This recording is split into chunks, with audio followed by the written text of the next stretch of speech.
Hi guys, welcome back to Danny and Adon. Today we're here to preview Everton vs Brentford.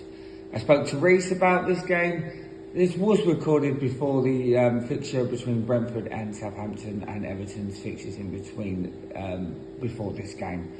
But anyway, we had a good chat and this is what he had to say regarding Everton vs Brentford. And remember, make sure you subscribe. Anyway, enjoy guys. Everton versus Brentford, the real do or die as far as Frank Lampard and Everton are concerned. By the time the two teams meet, Everton could be in a must-win situation against us if, and it's a big if, Leeds can beat both Arsenal and Chelsea, Burnley win both of their games, and Everton lose their two games as well, which would create an 8-point gap for Everton between surviving and going down.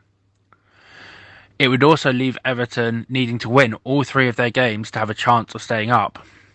The first of those three games would be against Brentford. Brentford have been flying since the introduction of Christian Eriksen. It's no secret how good he is or how much of an impact he has made to this Brentford team.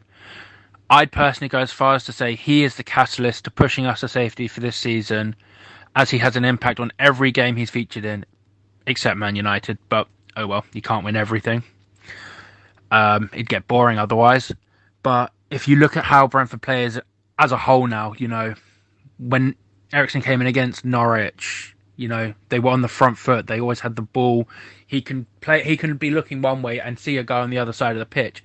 It's incredible, his natural talent, and it's made us so much more open, so much more positive. I liken it to how we were in the Championship, how it was like instead of going, oh, we're Brentford, don't hurt us, we're going, we're Brentford.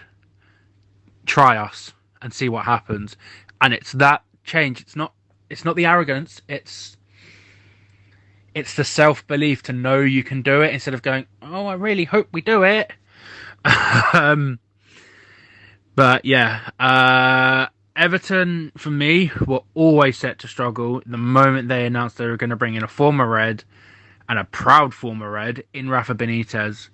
The man loved Liverpool. He would say anything and everything about anything that wasn't Liverpool. If you were against Liverpool, you were against him. Don't really know the thinking behind bringing in someone who was so openly a Red, but we move.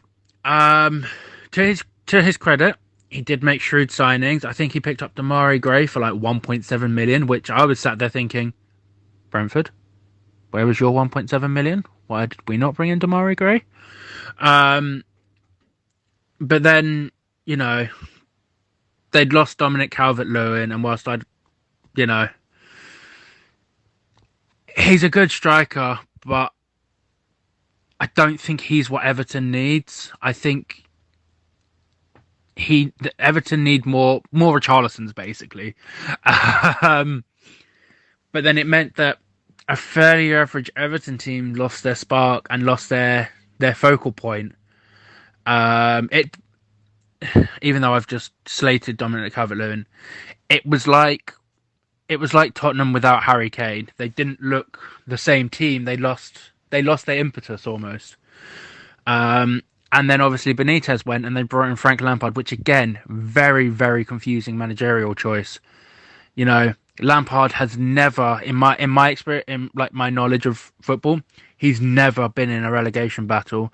The closest he's been to a real tough contest was a Champions League final against Bayern Munich, or maybe a really tight Premier League title race. But other than that, he has not faced this kind of pressure. His first job in like proper football, not youth level, was Derby. He went to Derby and he brought in Fikayo Tomori, Mason Mount and Harry Wilson all on loan. The fact he did not get that Derby team promoted with, yes, they're only 3 players of a team of 11, but you could see Mount's quality. Tomori was ridiculously good as a defender in that league. And Harry Wilson, as we've seen this year with Fulham, is effectively a cheat code in the Championship. So how he did not get that Derby team promoted, I do not know. And that's not even talking about the fact that he brought the League One top goal scorer Jack Marriott from Peterborough to Derby and didn't play him and didn't know how to play him.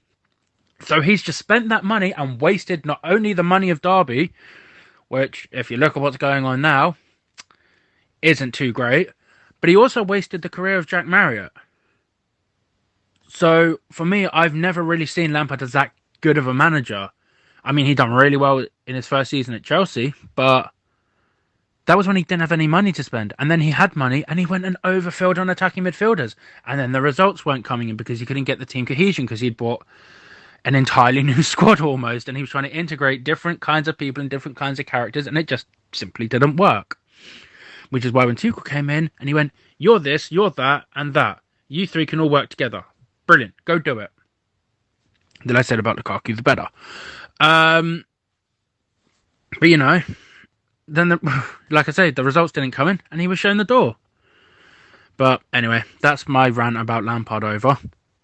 I think Brentford should be buoyant upon their return to Goodison Park. I think Thomas Frank will go with a 4-3-3 like he typically has been going with.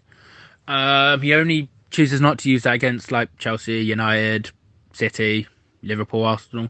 That will continue to next season. When we play a team like that, we'll go 5 at the back. When it goes to the other teams, we'll be 4-3-3 and a bit more sort of positive in our play. I think Brentford will look to attack Everton, and to be honest, they should attack Everton. Even in that 4-1 loss in the FA Cup, the moment we attacked them, fans went quiet and were very close to turning on the players. If we'd taken the lead in that game, I reckon we would have won because the fans would have gone. The fans' heads would have been gone. They'd have been at the players from the first minute. But they took the lead and then went on to win 4-1, and, you know, the rest is history. I think Everton will have everything to fight for, regardless of the ifs, buts, and maybes of the 2 games before it. Everton will have everything to fight for. Because even if they win those 2 games, Leeds and Burnley can kind of win those 2 games, you know, or if they match results, Everton are still in the relegation zone. So Everton still have something to fight for. Everton still need to get out of there. They're not safe until they're out of there, kind of thing, you know? So I reckon they will fight for everything. They will use dark arts. They will do anything to win. And to be honest, I don't blame them.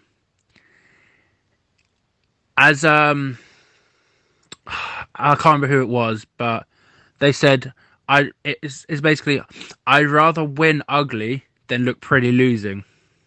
And, you know, I'd agree. If Brentford were in the same situation, I'd say the exact same thing. I'd be like, I'd rather we just win and assure ourselves of safety than be like, well, at least we look good doing it, you know. But saying all that, I just hope Brentford are wise enough to deal with it and not rise to any sort of situations like that. Overall, I think it will be a gritty game. It'll be very disruptive, but I believe that Brentford on their day can beat almost anyone. Maybe not Real Madrid. And they should come away from Goodison Park with all 3 points in what I will predict as a 2-1 victory to Brentford over Everton.